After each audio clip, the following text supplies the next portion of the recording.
We continue our Canvas series now with tonight's Brief but Spectacular and New York-based artist Miguel Colon. He's a member of Fountain House. It's an organization dedicated to supporting individuals with mental illness.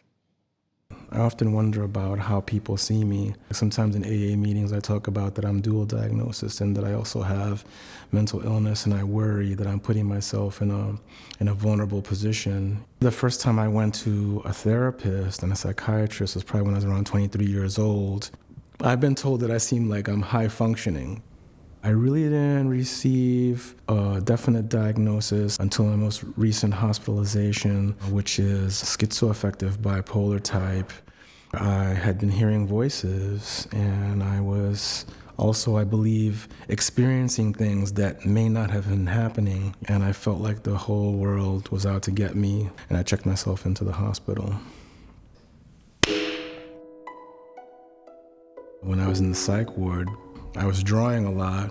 I was working on this graphic novel, and it just sort of kept me doing something that was life-affirming and enriching. And then, too, people would sort of see me working on it and come around and want to know what I was working on, so there was a social component to it also.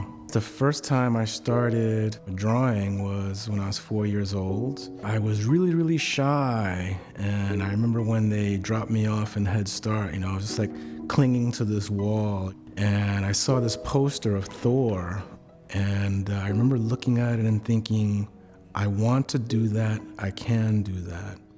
One of my main influences, which a lot of people actually see in my work, which I love, is Diego Rivera, the Mexican muralist who worked in fresco, and he is a big influence of mine because of his social justice murals.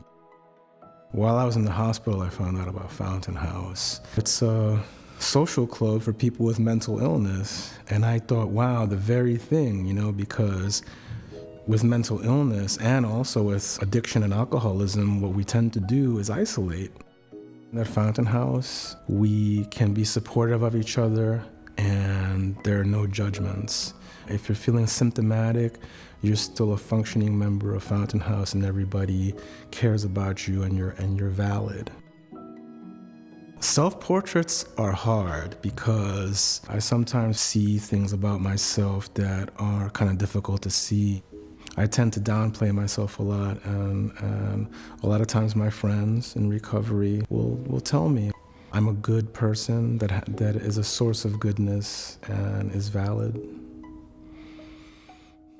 My name is Miguel Colon, and this is my brief but spectacular take on learning to see myself.